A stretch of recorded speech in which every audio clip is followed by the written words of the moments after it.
Dancer Tony ఉమ్. ఎలా పరిచయం మీ ఇద్దరికి? అంటే నార్మల్గా మాది గోదావరికని కదా కాలనీ, అవును. వాళ్ళది కూడా గోదావరికని. నార్మల్ తను డాన్సర్, నేను డాన్సర్. అక్కడ ఉండేవాళ్ళు రవి అన్నయ్య అని చెప్పేసి వీళ్ళందరూ ఏం చేసేవాళ్ళంటే, ఒరే నీకు కరెక్ట్ పర్సన్ అంటే టోనీరా, ఇలా బాగుండేది మీ ఇద్దరు పేరు చాలా బాగుంటది చాలా బాగుంటది అని చెప్పేసి చెప్పేవాళ్ళు. ఎవరు ఈ టోనీ ఇలా బాగుంటది అని తర్వాత పరిచయం అయింది. పరిచయంలో అచ్చా, కలవక ముందే మీకు అందరు అనేవాళ్ళ? అందరూ అనేవాళ్ళు అక్కడ ఉండేవాళ్ళు. అంటే నేను చాలా అప్పుడు ఇంకా స్పీడ్ చేసేదాన్ని అనమాట డాన్స్. సో తన స్పీడ్ కి నీ స్పీడ్ కి చాలా బాగుంటదిరా అని చెప్పేవాళ్ళు. మా ఫ్రెండ్ రా డాన్స్ పేరుగా బాగుంటది అంటే నువ్వేమో నిజం పేరు అనేసుకున్నావా? అలా ఏం కాదు కానీ ఎవరైనా అనుక అప్పుడు పరిచయం అయిన తర్వాత అలా పరిచయాలు అయ్యి అలా అలా లవ్ అయ్యి పెళ్లి జరిగింది. ఎన్ని ఇయర్స్ లవ్ చేసుకున్నారు నార్మల్గా? నా 8th క్లాస్లో అనుకుంటా. 2 years అయిందా మొత్తం love? 2 years 2 years love, 3rd year లో పెళ్ళి అయిపోయింది.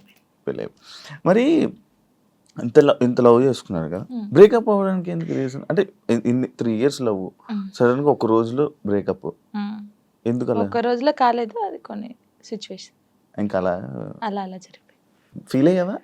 అబ్బా అయ్యాను. అనవసరంగా వదిలేసానే అని? అనవసరంగా వదిలేసానని కాదు కానీ బాధపడ్డాను. చాలా రోజులు బాధపడ్డాను. అరే ఇలా కాకుంటే బాగుండేది, ఇద్దరం బాగుండే వాళ్ళం కదా, అలా బాధపడ్డాను. అంటే మీ మాటలు వింటుంటే ఎవరి తప్పు లేదు. దిష్టి కొట్టింది మాకు బాగా. అదే అంటే దిష్టి తగులుతూ విడిపోతారా? నిజంగానే విడిపోతారు, నిజంగా విడిపోతారు. ఫ్రెండ్షిప్ అయినా ఫ్రెండ్షిప్ అయినా ఏదైనా సరే మన మీద కళ్ళు పడ్డాయి అనుకో విడిపోతాను. నమ్ముతారా ఇది? నమ్ముతాను, నేను చాలా నమ్ముతాను. ఇంకా నాకు జరిగింది కాబట్టి నేను నమ్ముతాను. దిష్టి వల్లే విడిపోయింది. ఇప్పుడు తమిళ పెట్టండి, దిష్టి పల్ల విడిపోయిన వీళ్ళిద్దరు ఎందుకయ్యా సామి ఇదంతా నాకు అనిపిస్తుంది ఇప్పుడు. ఏమైనా స్ట్రగుల్స్ ఫేస్ చేసావా విడిపోయినాక? లైక్ పెళ్ళి అయ్యాక కానీ లేకపోతే విడిపోయాక కానీ? పెళ్లిలో పెళ్ళి అయిన తర్వాత బాగున్నాం, మేము బాగున్నాం, ఇద్దరం ఈవెంట్స్ చేసుకున్నాం, లిరిని బాగా చూసుకున్నాం, అంత బాగా. కొన్ని ఇప్పుడు అవన్నీ మాట్లాడదలుచుకోలేదు నేను, ఎందుకంటే పాతవి తవ్వేసి తన లైఫ్ బాగుంది, నా లైఫ్ బాగుంది, మధ్యలో మళ్ళీ టాపిక్స్ చేసి మళ్ళీ వెనక్కి లాగడం నాకు ఇష్టం లేదు.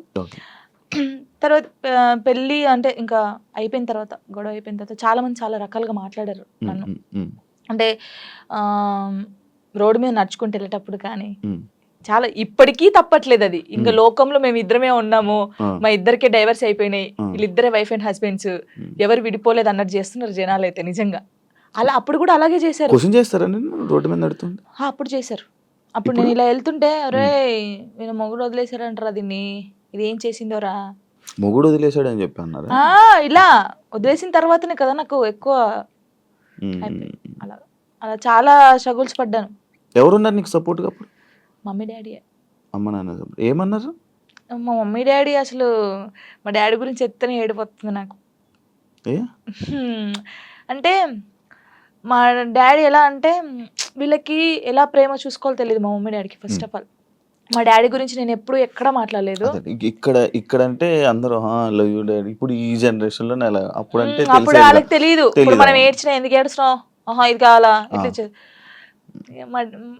ఫస్ట్ మా డాడీకి సారీ అని చెప్పాలని ఉంది గట్టిగా, హగ్ చేసుకొని. కానీ ఆయనకి ఆ ఫీలింగ్స్ ఉండవు, అంటే తెలియదు. చెప్పినా కూడా ఎందుకు ఏడుస్తుందో అంటాడు. మా మమ్మీ కూడా అంతే.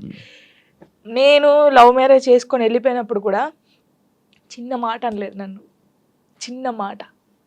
ఎందుకు చేసుకున్నావు ఆయన అడగలేదు. మేమిద్దరం కలిసి ఇంటికి వెళ్ళినప్పుడు సారీ డాడీ అని చెప్పి ఇంట్లోకి వెళ్ళిపోయాం అంతే. ఎంత బాగా చూసుకున్నాడు మా ఇద్దరిని తెలుసా, ఇంత మాట కూడా అనలేదు ఎప్పుడు. నాకు ఆయన వద్దు డాడీ అన్నప్పుడు ఏమనలేదు, మళ్ళీ కావాలి డాడీ అన్నప్పుడు ఏమనలేదు. నిజంగా మా డాడీ దొరకడం నాకు చాలా అదృష్టం. ఆయన గురించి ఎప్పుడు అసలు ఎక్కడ మాట్లాడలేదు నేను, ఫస్ట్ టైం మాట్లాడుతున్నాను. ఐ లవ్ యూ డాడీ అంతే. అంటే ఒక అమ్మాయికి ఒక డాడీ సపోర్ట్ ఎంత ఉండాలో కానీ నాకు మా డాడీ ఫ్రెండే. ఇద్దరం కూర్చుంటాం, మాట్లాడుకుంటా ఉంటాం బాగా. రాత్రి కూర్చుంటారు, తాగుతా ఉంటాను, నేను పోస్తా సిట్టింగ్ చేసుకొని కూర్చొని మంచిగా మాట్లాడుతూ ఉంటాను. మా డాడీ నాకు ఎప్పుడు ఫోన్ చేయడు, మా మమ్మీ డాడీ అసలు నాకు ఫోనే చేయరు. ఒక అమ్మాయిగా బయటకి ఇంత తిరుగుతానా అంటే వాళ్ళకి తెలియదు, ఏం చేస్తున్నావు ఎక్కడున్నావు అయిపోయిందా, అసలు ఫోనే ఉండదు. వెళ్ళింది చేసుకుని వస్తాను, తనకు తెలుసు. 3 months ఒకసారి మా డాడీ ఫోన్ చేస్తే ఏడుస్తాను ఫుల్, స్క్రీన్ షాట్ పెట్టి స్టేటస్ పెడతాను, మా డాడీతో ఇంతసేపు మాట్లాడాను. మొన్న నార్మల్ గా ఏడుపు వచ్చేస్తుంటది నార్మల్, లేకపోతే ఒక టాపిక్ ఇక్కడ పెయిన్ ఉంటది కదా, ఇప్పుడు డాడీ గురించి తీసినాకనే పెయిన్ వచ్చింది. అవును, మా అవును. డాడీతో నేను అంత ఉన్నాను, మా డాడీతో టైం స్పెండ్ చేయలేకపోతున్నాను. ఉమ్, నాకు మా డాడీ లిరి ఉమ్. చాలా, వీళ్ళిద్దరు పేరు ఎత్తే నేను ఏడ్ చేస్తాను ఫస్ట్. మీ అబ్బాయి అంత ఇష్టమా మీ అబ్బాయి అంటే? చచ్చిపోతాను వాని కోసమే బతుకుంది నేను. ఇప్పుడు కొన్ని రోజులు అయిన తర్వాత మీ అబ్బాయిని పంపించాలి, నాన్న దగ్గర పంపించాలి అని అంటే పంపించరు. అంటే యాక్చువల్ లా ప్రకారంగా నార్మల్గా కొన్ని ఇయర్స్ అమ్మ దగ్గర, ఇన్ని ఇయర్స్ అని అమ్మ దగ్గర ఉండాలి అని చెప్పి మీరు అలా అంటే నాకు గుండె అయిపోతుంది. లేదు, జనరల్గా అడుగుతున్నా. లిరి వెళ్ళడు, అమ్మ కాడే ఉంటా అని చెప్తాడు. షోరా? షూర్. నేను ఉంటును, సపరేట్ గా మనతో మీరు మాట్లాడండి వాడు చెప్పేస్తాడు. వెళ్ళడాడు. అంటే అబ్బాయి ఇష్టం, అబ్బాయి ఇప్పుడు నా ఇష్టం లేదు తన ఇష్టం లేదు, వాళ్ళు ఇరిగాని అడుగుతారు కదా, మా మమ్మీని వదిలిపెట్టి రానని చెప్తాడు.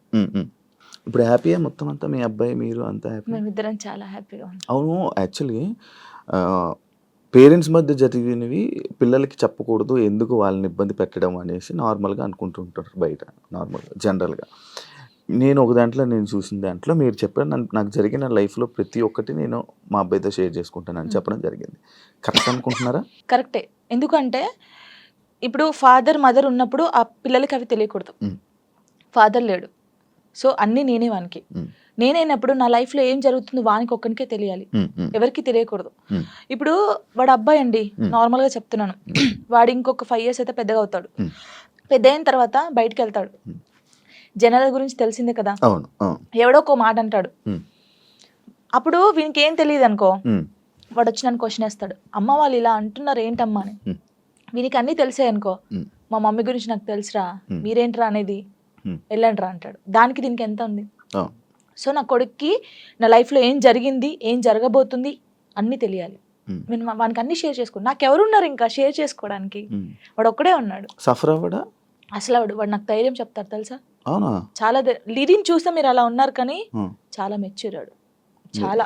మీ తెలివితేటలు ఎక్కువ వచ్చినట్టు బాగా. అసలు వాడు వానితో మాట్లాడితే మీకు అర్థమవుతుంది. అంత బాగా మాట్లాడతాడా?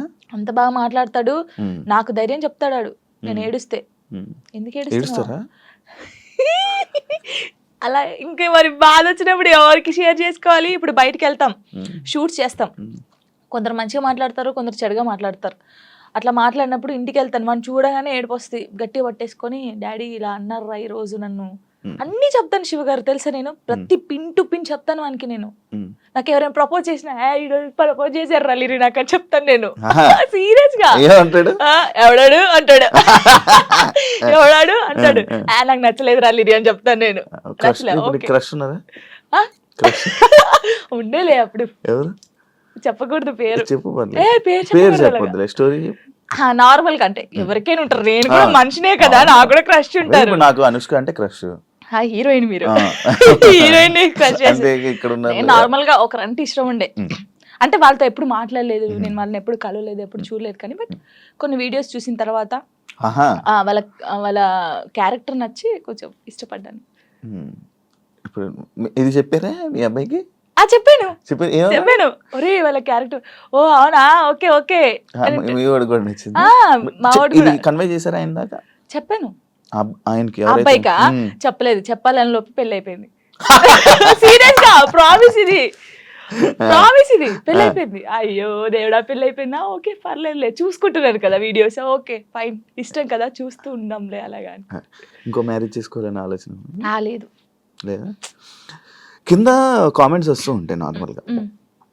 ఫస్ట్ మీ అబ్బాయికి ఫస్ట్ తండ్రిని తీసుకునిరా అని, లేకపోతే ఇలా కామెంట్స్ వస్తుంది, వాళ్ళకి ఏం చెప్పాలను? ఇప్పుడు తండ్రిని కల్పించండి ఫస్ట్, ఆయన తండ్రి దగ్గర పోనాను. అరే వీనికి ఇష్టం లేదు, వీనికి అన్ని బాగా చూసుకున్నప్పుడు ఇంకెందుకు. ఇప్పుడు తండ్రి అంటే తన లైఫ్ తను చూసుకుంటున్నాడు, హ్యాపీ. మళ్ళీ మేము తన లైఫ్ లోకి వెళ్ళి మేము డిస్టర్బ్ చేయలేము, తను మా లైఫ్ డిస్టర్బ్ చేయడు. అంటే లిరితో అప్పుడప్పుడు మాట్లాడిస్తాను నేను, ఎప్పుడు బర్త్డే కంపల్సరీ మాట్లాడించాలి కాబట్టి నేను మాట్లాడిస్తాను. నేను దాన్ని అసలు అలా చేయను, ఎప్పుడైనా కలవాలనిపిస్తే కలుస్తాను, కానీ ఊకే కల్పించను. ఎందుకు ఇక్కడ ఏమైతుందంటే, ఊకే కల్పించిన కొద్ది ఏదైనా ఒక వీడియో బయటకు వస్తే ఇంకా వైరల్ అవుతుంది. అది మేము బాగుంటుంది, ఇప్పుడు మా లైఫ్ బాగుంటుంది, తన లైఫ్ బాగుంటున్నప్పుడు ఇంకా మధ్యలో ఇవన్నీ వద్దు. సో లిరికి చెప్పాను, లిరియే చెప్తాడు, వద్దులే అమ్మా మనం బాగున్నాం కదా, బర్త్డేకి ఫోన్ చేస్తాడు, నేను మాట్లాడతాను అంతే. ఇప్పుడు ఎక్కడ ఉంటున్నారు? లిజి నాతోనే ఉంటాడు. ఇప్పుడు హైదరాబాద్ ఫుల్ పూర్తిగా షిఫ్ట్ అయిపోయారు? షిఫ్ట్ అయిపోయాను. మనోడు ఏం చదువుతున్నాడు? ఇప్పుడు 5th క్లాస్ ఆడు. 5th క్లాస్ వరకు ఇన్ని మాటలు చెప్తున్నా పర్లేదు నేను అంటే happy వాడు అని చెప్తున్నాడా? చిన్నప్పటి నుంచి నన్ను చూస్తున్నాడు కదా, ఆ, ఆ, చూస్తున్నాడు కాబట్టి వానికి అన్నీ తెలుసు. ఇప్పుడు ఒక అంటే వానికన్నా ఎక్కువ నేను మిస్ అవుతాను అనమాట. ఉమ్, వాడు చెప్తా ఉంటాడు అందరికి, నాకన్నా మా మమ్మీ నేను మిస్ యూ చెప్తానే ఉంటాను అనమాట. ఉహు, 5 days వెళ్తాం మనం షూట్కి, ఉమ్, అలా అప్పుడప్పుడు మిస్ అవుతాను. వాడు కూడా మిస్ అవుతాడు బాగా. ఉమ్. మా ఇద్దరిని చూస్తే నువ్వు షాక్ అవుతావు. అమ్మ కొడుకులా ఉండం, ఫ్రెండ్స్ లా ఉంటాం. వాడు ఏదో ఎంత నాకు ఉంటాడు friend. హైట్? నాకు ఇక్కడికి ఉంటాడు హైటాడు ఇక్కడికి ఉంటాడు. చెప్పుకోవచ్చు, బాధలు చెప్పుకోవచ్చు. బాధలు వాడు ఇంకొంచెం పెద్దగా అయితే ఓ నేనైతే వాడిని పట్టుకొని నా కొడుకు ఇట్లా ఇది ఈ మూవీ ఉంటది కదా రవితేజదున్న, అవును. అది నీవే సాంగ్, అర్థమైంది. అలా అమ్మ ఉంటాం నాన్న మేమిద్దరం. దాన్ని, అలా ఉంటాం చూడండి కొంచెం అయితే. ఇంకా అంతే. మీ అబ్బాయి ఒకవేళ ఒకవేళ ఒక అమ్మాయిని తీసుకొని వచ్చి హా, లవ్ మ్యారేజ్ చేసుకుంటాను, నేను నాకు ఈ అమ్మాయి నచ్చింది అంటే నీ రియాక్షన్ ఏంటి? చేసుకోరా అంటాను. వానికి ఇష్టం కదా, ఆ, వాని ఇష్టం ఉంటే అంటే okay. లవ్ ఎందుకురా? అలా అన్నాను. ఇప్పుడు మాది అలా అయిందని అందరిది అలా అవుతుందని అనుకోలేం కదా, కొందరు మంచోళ్ళు ఉంటారు. యాక్చువల్లీ మ్యారేజ్ మనది ఇలా రాసి పెట్టుంది.